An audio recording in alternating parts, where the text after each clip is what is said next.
하게 되는 거잖아요. 그래서 제일 처음에도 얘기를 했던 것 같은데 결국은 이런 방식으로 하는 게 좋을 것 같아. 이런 방식이 좋아. 라고 백날 이야기를 해봤자 너네가 안 하면 사실은 아무 의미가 없는 거고 나는 이미 나만의 방법을 찾아서 비응답을 푸는 방법을 좀 확정 지었다 라고 하면 그냥 그 방식대로 가시면 되는 거죠. 근데 그게 아니고 그냥 진짜 아무런 체계 없이 읽고 문제 확인하고 또 읽고 이런 식으로 가신다고 치면 비효율적이다 라는 거는 이제는 좀 아셔야 되지 않을까 쉽지 않은 차원에서 얘기를 합니다. 자, 그래서 일단 문제를 먼저 보라고 할 건데 1번 보시면 윗글에 대한 설명으로 가장 적절한 것은 하고 나와 있죠.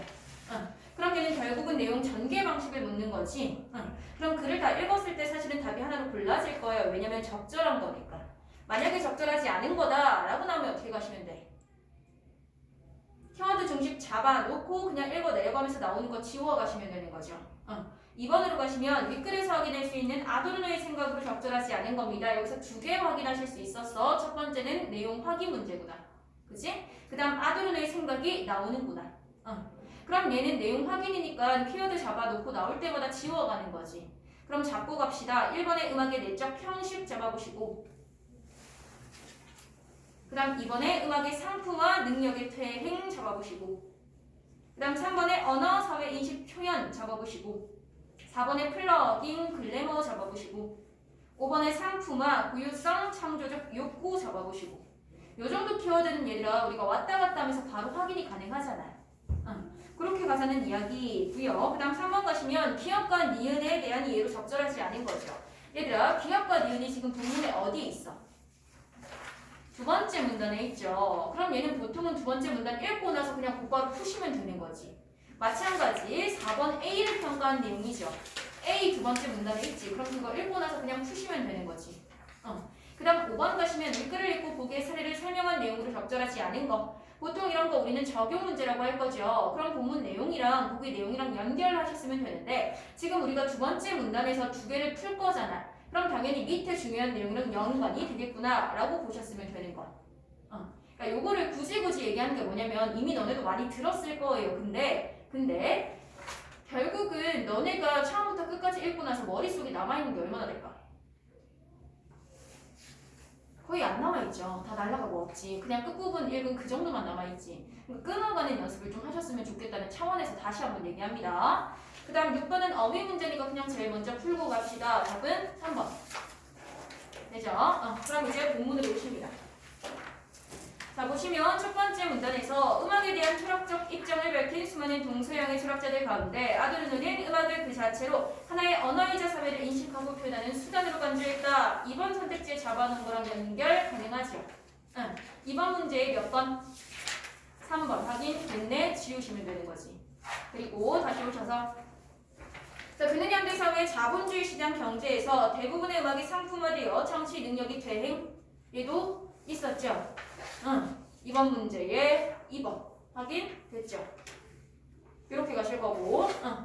자, 그래서 현대 사회 자본주의 시장 경제에서 결국은 상품화 능력이 퇴행되고 있네. 그럼 음악은 어떻게 해야 돼? 비판적으로 대응해야 돼. 라고 이야기했대요. 또한 음악의 진리성을 강조하며 철저한 현실 비판과 부정의 상태에서 새로운 대안으로서의 유토피아를 드러내야 한다. 라고 주장했다. 그럼 얘들아 선택지에서 이미 써먹은 건 사실은 다시 나올 확률은 적어. 그럼 첫 번째 문단에서 남길 건 결국 그거지. 아도르노가 얘기한 건 결국은 음악이 뭐 해야 된다? 비판적인 대응을 해야 된다. 그러면서 그러려면 음악이 가지고 있어야 되는 건 진리성이다. 이렇게만 일단 먼저 첫 번째 문단에서 남겨주십니다. 되나요? 그리고 나서 두 번째 문단을 가시면 이러한 관점에서 아도르노는 진리성을 지닌 음악을 진지한 음악, 그렇지 않은 음악을 가벼운 음악으로 간주하고 이들은 진리성의 유무뿐 아니라 사회와 관계를 맺는 양상에서도 차이를 보인다 라고 이야기했대. 그럼 아도르노가 얘네를 나눠서 설명할 거죠. 그럼 우리도 나눕시다.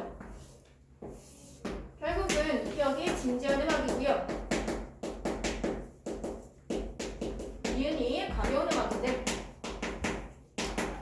자, 진지한 음악은 뭐가 있다? 진리성이 있다. 가벼운 음악은 진리성이 없다. 그러면 첫 번째 문단에서 얘기했던 거랑 연결을 해보시면 결국은 얘가 추구하는 건 뭐겠어? 얘겠지. 이렇게 갈 수 있는 거지. 자, 그래서 진지한 음악은 소리, 조성, 리듬, 주제 등을 포괄하는 음악의 재료, 구조, 기술과 같은 음악 내적 형식 있었죠. 이번 문제 1번 확인 됐네. 자, 그리고 결국은 개를 사용해서 사회 현실을 인식하고 표현합니다. 그러나 가벼운 음악의 경우 내적 형식 대신에 음악 외적 측면, 특히 경제적 측면을 통해서 사회와 관계를 맺는다. 자, 그럼 얘는 내적 형식을 중시해서 사회와 관계를 맺을 거고요. 그러면 얘는 외적 측면, 그 중에서도 누구? 경제적. 얘를 통해서 사회와 관계를 맺는다.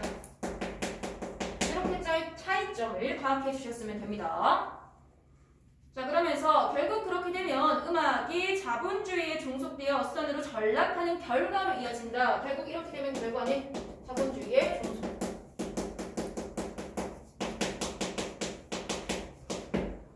있나요? 자, 그래서 그는 전통적인 고전음악의 개념에서 벗어나 새로운 형식을 창조하고 자율성을 강조한 셈베르크의 음악을 진지한 음악의 사례. 그럼 여기에 속하는 애가 누구다? 셈베르크다.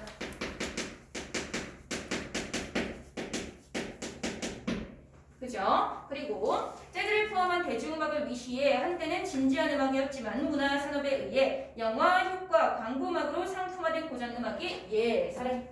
그럼 여기에 속하는 게 상품화된 고전음악.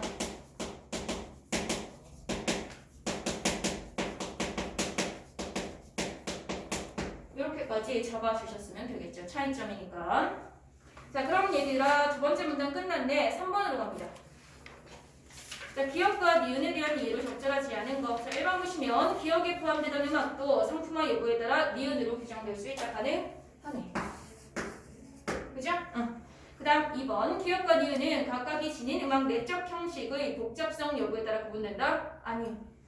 얘는 내적 형식이 주목했어. 얘는 그거 대신 여기로 간다며. 그래서 답이 2번. 그 다음 3번 음악을 둘러싼 현실의 상황에 대해 기억은 니은과 달리 비판적으로 대응한다. 얘들아 이건 어떻게 가능하니? 결국은 셈베르크는 아도르노는 음악이 비판적인 대응을 해야 된다 그랬어. 그치? 진리성이 있으면서 그게 누군데? 얘잖아. 그럼 얘가 뭐가 가능해? 비판적인 대응이 가능해. 이렇게 가는 거지.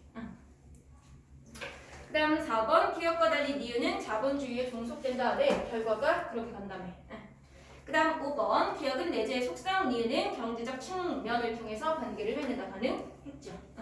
그래서 3번의 답은 2번이다. 가실 거고 4번 가시면 자, 보세요. 아도르노 관점에서 A를 평가한 내용입니다. 얘들아, 셈베르크 음악 결국 무슨 얘기했는데 제가 진지한 음악의 사례다. 얘들아, 진지한 음악에서 딱 두 가지 얘기했어. 진리성 있어. 내적 형식에 주목할 거야. 그럼 답은 2번이지. 됐나요? 자, 이렇게 결국 끝내주시면 되고, 아니면 얘들아, 복에 딸려있는 문제는 사실은 보기 내용만 가지고도 풀 수 있는 경우 많다 그랬죠. 보기 내용 잠깐 한번 봐주시면 자, 조성체계는 음의 합리화 과정을 통해 형성된 인위적 체계입니다. 오랫동안 당위적 지위를 차지해왔다. 셈베르크는 조성의 법칙에서 벗어나려고 시도합니다. 그래서 완전히 부정했습니다. 그럼 얘들아 결국은 벗어나려고 했고 부정하려고 했지. 그러니까 1번에 한계를 보완했다? 불가능. 그치? 3번에 합리성을 인정했다? 불가능. 4번에 역할을 제시하면서 부응했다? 불가능. 5번에 조화를 표현했다? 불가능. 이렇게 가졌어도 무방하다. 다음 다시 돌아오시면 자, 세 번째 문단입니다. 아도르노는 음악에 대한 해박한 지식과 피아니스트로서의 연주 경험을 바탕으로 진지한 음악의 내적 형식을 구조적으로 분석, 또한 대중음악과 같은 가벼운 음악이 음악 외적 측면을 통해 사회와 관계를 맺는 양상의 복잡성에도 중. 자, 그럼 얘도 분석, 얘도 분석. 이 말이야. 자, 그러면서 이혼의 극대화를 주된 논리로 내세우는 문화산업에서 대중음악이야말로 상품화를 보여주는 가장 좋은 예. 그래서 특징을 분석했대요. 자, 그럼 이렇게 두 개로 나눠놓고 여기에 속하는 애 중에 대중음악의 특징을 자세히 분석할 거다. 요 이야기인 거죠. 그래서 대중음악의 가장 대표적인 특징이 뭐다? 표준화다. 자, 그럼 표준화라는 건 뭡니까?